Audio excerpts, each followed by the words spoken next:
En las sierras de Castilla del Alba, donde el sol baña de oro las lomas cubiertas por olivos centenarios, se encuentra el pueblo de Santa Clara del Horizonte. Sus 2,400 habitantes viven bajo la mirada protectora de una figura maternal de mármol blanco que se alza en la cima del Monte de la Esperanza, con los brazos abiertos como una madre que bendice eternamente a sus hijos. La estatua de la Virgen, de 3,2 metros de altura, no es solo una obra artística de devoción, sino el corazón palpitante de toda la comunidad. Durante generaciones, esa presencia ha sostenido al pueblo en sequías, tiempos de crisis y el paso inclemente de los años. Su rostro, tallado con tanta delicadeza que parece vivo, contempla cada amanecer con la misma ternura inmutable que ha consolado a decenas de familias a lo largo de décadas. Alrededor de la escultura se extiende un jardín de rosas que desafía a la lógica natural. Sus flores rojas y blancas florecen durante los 12 meses del año, perfumando el aire con una fragancia celestial. La base de mármol negro, con forma octagonal, lleva inscripciones en latín y en castellano que recuerdan una promesa solemne hecha en 1959, cuando la desesperanza de los vecinos se transformó en una fe indestructible. Isabel Montoro, de 78 años, es la última superviviente de aquel tiempo que cambió el destino de su tierra. Sus manos curtidas aún recuerdan la textura del mármol cuando, con apenas 21 años, ayudó junto a toda la comunidad a erigir la estatua como ofrenda de gratitud por un milagro que no solo salvó sus cosechas, sino la propia existencia del pueblo. Bajo la protección de la Virgen, Santa Clara del Horizonte prosperó gracias al cultivo tradicional del olivo, y en años recientes, a un turismo religioso cada vez mayor. Las calles empedradas serpentean entre casas encaladas de techos rojizos, con balcones rebosantes de geranios y pequeñas tiendas familiares. En la plaza central, presidida por una iglesia del siglo X, los domingos son días de fiesta. Fieles de poblaciones vecinas llegan a la misa y después emprenden la subida en peregrinación hasta la estatua del monte. Esa tranquilidad, que parecía inmutable, se vio alterada cuando corrió la noticia de que una empresa de desarrollo turístico había adquirido los terrenos que rodeaban al cerro. El proyecto, llamado Complejo Dorado Horizonte, prometía transformar la región con una inversión de 50 millones de euros, un resort de 5 estrellas con campo de golf y 300 empleos directos. El entusiasmo inicial se convirtió en controversia cuando los planos revelaron que la construcción requería nivelar por completo el Monte de la Esperanza. Los inversionistas proponían trasladar la estatua al centro del nuevo complejo, donde sería reinstalada como atracción decorativa para los huéspedes.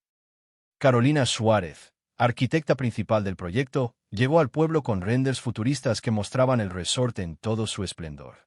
Explicó que la estatua sería desmontada cuidadosamente por expertos en arte sacro, trasladada con tecnología de última generación y reinstalada en un espacio que contaría con mantenimiento permanente.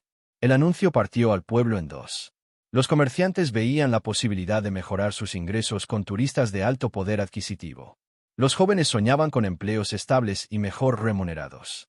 Pero los ancianos y los devotos sintieron una profunda angustia. Temían que la Virgen fuera arrancada del lugar donde había obrado su milagro. Para llevar adelante el proyecto, fue designado el ingeniero Andrés Ceballos, llegado desde Madrid. Su reputación en el traslado de monumentos históricos era intachable. Había participado en la reubicación de obeliscos y esculturas seculares en varios países. Llegó al pueblo con un equipo de especialistas, escáneres láser y la seguridad de quien está acostumbrado a resolver retos técnicos complejos. La primera mañana, los trabajos comenzaron con mediciones precisas. Según los cálculos iniciales, la estatua pesaba unas 4 toneladas, considerable, pero manejable con maquinaria adecuada. Sin embargo, al colocar los primeros sensores de presión, ocurrió lo inexplicable. Los equipos comenzaron a fallar uno tras otro. Las lecturas electrónicas eran absurdas. La estatua parecía variar de peso constantemente, mostrando cifras que iban de 2 toneladas a registros imposibles que superaban la capacidad de los instrumentos. El cronista del pueblo, Tomás Aguilera, anotaba cada detalle. Observó que, en el preciso momento en que los técnicos se acercaban a la Virgen, la temperatura descendía varios grados, a pesar del sol ardiente del mediodía. Los trabajadores murmuraban que sentían como una resistencia invisible cuando intentaban colocar los sensores. La hermana Consuelo, monja veterana del convento local, llevaba horas rezando en el jardín de rosas.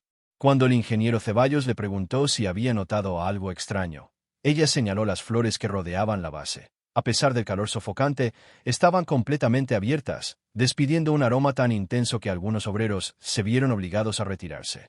Entretanto, el doctor Manuel Aranda, investigador de fenómenos paranormales en la Universidad de Salamanca, había llegado intrigado por rumores de anomalías en la zona. Su interés se disparó cuando vio que las brocas de diamante industrial, al intentar perforar pequeños orificios en la base de mármol, se partían en pedazos como si fueran cristal. Marina Roldán, descendiente directa de los constructores de la estatua, sintió un nudo en el estómago al ver las cadenas preparadas para el primer intento de levantamiento. Para ella, aquella imagen no era solo un símbolo religioso, sino la herencia viva del sacrificio y la fe de sus mayores. El momento decisivo llegó cuando el ingeniero Ceballos ordenó una prueba de elevación controlada. Usando poleas y cables de acero, intentaron alzar la estatua a unos centímetros. Las máquinas rugieron, los cables se tensaron, pero la Virgen permaneció inmóvil, como fundida a la roca de la montaña. Entonces ocurrió lo imposible. Mientras las grúas se esforzaban en vano, las campanas de todas las iglesias del valle comenzaron a repicar al unísono. Nadie las había tocado, no había viento que las moviera, y sin embargo, su sonido se elevó por encima del estruendo de los motores como una sinfonía celestial. El ingeniero, por primera vez en su carrera, se hallaba frente a un misterio que desafiaba toda lógica. Y en ese instante, una brisa suave trajo consigo el perfume de las rosas y un murmullo apenas perceptible. Voces en latín antiguo, como oraciones de una madre que protege a sus hijos. El milagro de 1959. Para comprender la resistencia sobrenatural de la estatua, es necesario volver 67 años atrás, al verano abrasador de 1959, cuando el pueblo enfrentó la mayor crisis de su historia. La sequía había comenzado como una prolongación del verano anterior, pero con el paso de los meses se convirtió en catástrofe. Los olivares centenarios, que habían dado sustento a generaciones, comenzaron a morir. Sus hojas plateadas se marchitaban y caían, los troncos agrietados parecían clamar al cielo por una gota de agua. Isabel Montoro, entonces una joven recién casada de 21 años, recordaba vívidamente a su suegra, una mujer fuerte, poco dada a mostrar debilidad, llorando en silencio frente a los olivos secos que su familia había cuidado por generaciones. Las aceitunas, reducidas a pequeños cadáveres vegetales, se desprendían de las ramas con un sonido hueco que parecía sentencia de muerte. En aquel tiempo, el pueblo tenía apenas 800 habitantes. A mediados de julio, las primeras familias comenzaron a abandonar sus hogares, partiendo en carretas rumbo a la costa en busca de trabajo en fábricas. Los ancianos permanecían demasiado arraigados a la tierra, conscientes de que podían estar presenciando los últimos días de la comunidad. La desesperación se agudizó cuando el pozo principal empezó a secarse. Las mujeres descendían con sogas cada vez más profundas para llenar sus cántaros con el poco líquido disponible. Los niños aprendieron pronto que no podían beber más que lo estrictamente necesario. En medio de aquel panorama desolador, la fe se convirtió en la única esperanza. La iglesia, que solía llenarse solo los domingos, comenzó a recibir gente a diario. Se rezaban novenas interminables, voces roncas elevando súplicas al cielo sin nubes.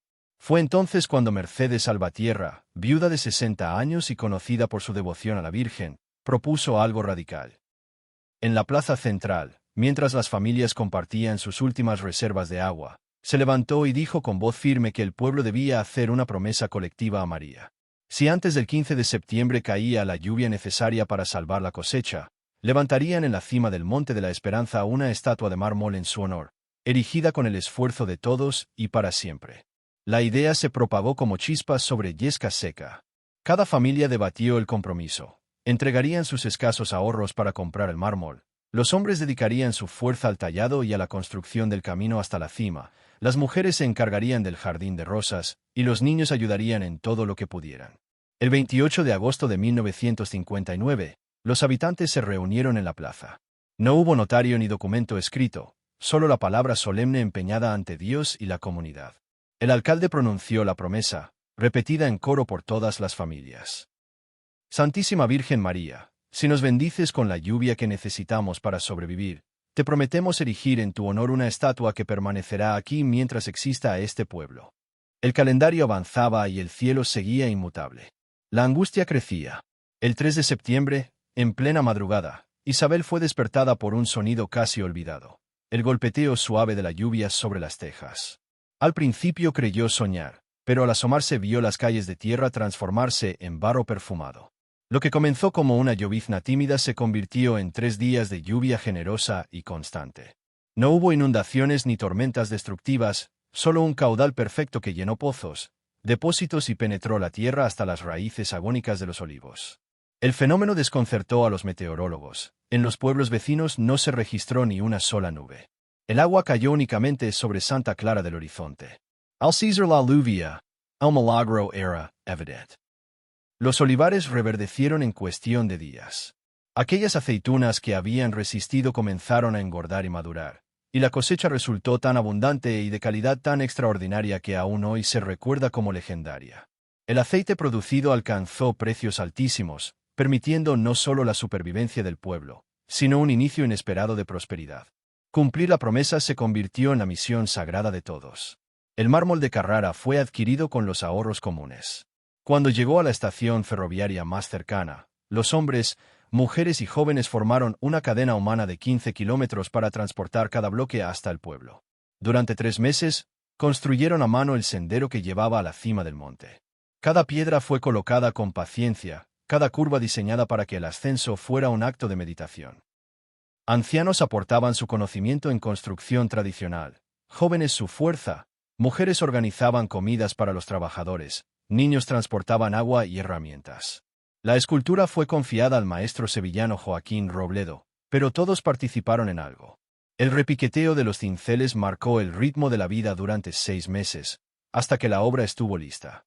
El 15 de agosto de 1960, justo un año después de la promesa, se celebró la inauguración. El obispo llegó desde la capital, acompañado por sacerdotes y fieles de pueblos cercanos. La procesión ascendió con velas, flores y cantos. Cuando el obispo pronunció la bendición, ocurrió un fenómeno inolvidable. Una bandada de palomas blancas, jamás vista en la zona, sobrevoló la estatua en círculos perfectos. Los rayos del sol atravesaron las nubes formando aureolas doradas en torno a la figura de mármol. La inscripción en la base quedó grabada en 2 lenguas. Mientras exista este pueblo, aquí permanecerás, Madre nuestra, testigo de nuestro agradecimiento eterno. No era mera decoración. Era un pacto sagrado. Y los años confirmaron lo especial del lugar. El jardín de rosas, plantado alrededor, comenzó a florecer todo el año, sin importar estaciones.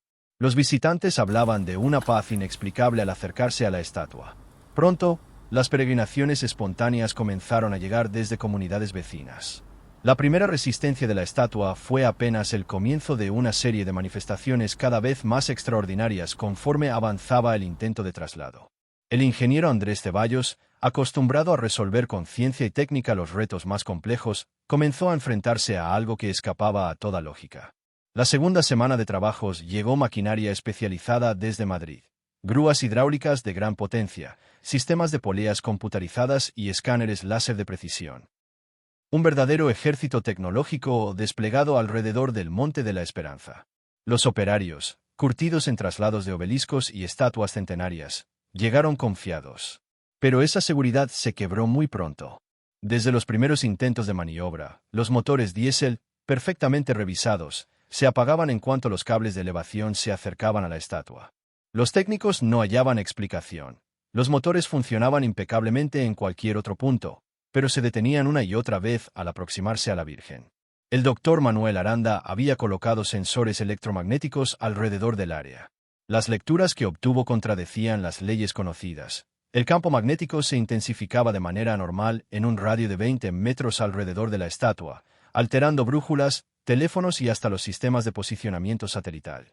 Los GPS mostraban coordenadas de lugares inexistentes, como si el cerro estuviera desplazado en otro mapa. Los trabajadores comenzaron a hablar en voz baja de experiencias inquietantes. Miguel Torres, operador de grúa con 2 décadas de experiencia, relató que al manejar los controles sentía unas manos invisibles que suavemente empujaban las suyas, impidiéndole ejecutar la maniobra. No era violencia, sino una resistencia delicada pero imposible de vencer, como si alguien guiara sus movimientos lejos de la estatua. Lo más perturbador ocurrió con las cadenas de acero. Cada vez que entraban en contacto con la base de mármol, las rosas del jardín comenzaban a sangrar. Una savia roja brotaba de los pétalos, manchando el suelo con gotas densas y perfumadas. El líquido parecía sangre, pero conservaba un aroma floral intenso. Los análisis químicos que intentaron realizar se frustraron. La sustancia desaparecía de los frascos como si se evaporara hacia otra dimensión. La hermana Consuelo intensificó sus oraciones, permaneciendo día y noche en el jardín de rosas. Sus labios se movían sin descanso, y pronto los trabajadores juraban escuchar no solo su voz, sino un coro de mujeres rezando con ella. Muchos lo atribuyeron a su gestión, hasta que grabaciones de audio revelaron la presencia de múltiples voces imposibles de identificar. El ingeniero Ceballos, decidido a no rendirse, ordenó un esfuerzo máximo. Coordinó 3 grúas trabajando en sincronía, con fuerza suficiente para mover un edificio entero. Las máquinas rugieron, los cables vibraban como cuerdas tensas, y por un momento parecía que la estatua cedería. Pero en ese instante, el cielo despejado se transformó. Nubes blancas comenzaron a concentrarse justo encima del monte, avanzando contra el viento. En minutos adoptaron la forma de una cruz perfecta, proyectando sombras sobre la estatua, mientras el resto del valle permanecía iluminado por el sol. Luego vinieron los rayos. Caían en círculo alrededor del área de trabajo, luminosos, dorados, sin producir incendios ni destrucción. Eran como columnas de luz delimitando un perímetro sagrado. Los técnicos se vieron obligados a detener la operación. Cada equipo que intentaba cruzar esa frontera eléctrica se apagaba de inmediato. Marina Roldán, descendiente de los primeros constructores, documentaba todo con su cámara. Sus fotografías captaron sombras que se movían solas, reflejos en el mármol que mostraban siluetas de personas vestidas con túnicas antiguas, y un resplandor suave que envolvía la estatua en las horas previas al amanecer. El cronista Tomás Aguilera también recogía testimonios de los vecinos, familias enteras que aseguraban tener los mismos sueños. En ellos, una mujer vestida de blanco les pedía proteger el lugar sagrado contra fuerzas que no comprendían. Los sueños eran tan detallados y coincidentes entre distintas casas que Tomás comenzó a verlos como parte del mismo fenómeno. El pueblo se polarizó aún más. Las discusiones en las cocinas y tabernas se volvían acaloradas.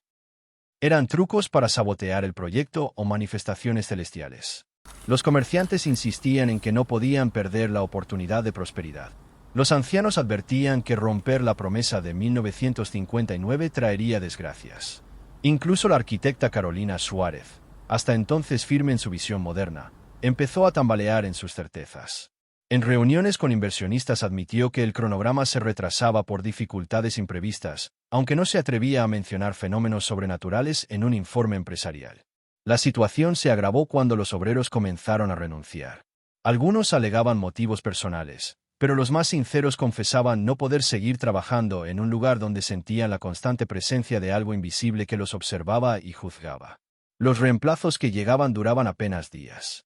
En medio de esa crisis, la voz moral del pueblo volvió a ser la anciana Isabel Montoro, la última testigo del milagro. Su casa se convirtió en refugio de quienes se oponían al traslado. Ella lo repetía con firmeza. La Virgen nos salvó cuando más la necesitábamos. Ahora nosotros debemos protegerla a ella. Mientras tanto, el doctor Aranda descubría que no todo era nuevo. Al entrevistar a familias, halló un patrón de experiencias paranormales que se remontaba a la construcción original. Luces inexplicables, voces, apariciones. Aquello que ahora se intensificaba había sido parte de la identidad del lugar por décadas. Las campanas del valle también parecían tener vida propia.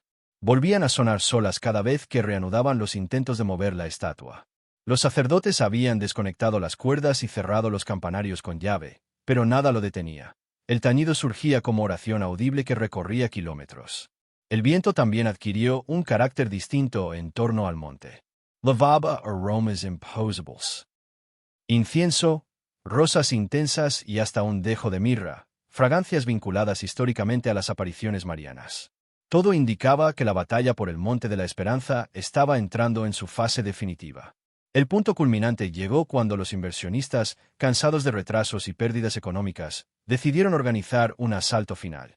Se destinaron 2 millones de euros adicionales para importar maquinaria alemana de última generación, utilizada normalmente en demoliciones nucleares y movimientos de estructuras colosales. El convoy de camiones que llegó al pueblo parecía una expedición militar. Grúas torre capaces de levantar 100 toneladas, sistemas hidráulicos de precisión milimétrica, cortadoras láser diseñadas para separar secciones de puentes. El ingeniero Andrés Ceballos recibió refuerzo de expertos internacionales con décadas de experiencia. El doctor Manuel Aranda había expandido su red de sensores. Detectaban no solo anomalías electromagnéticas, sino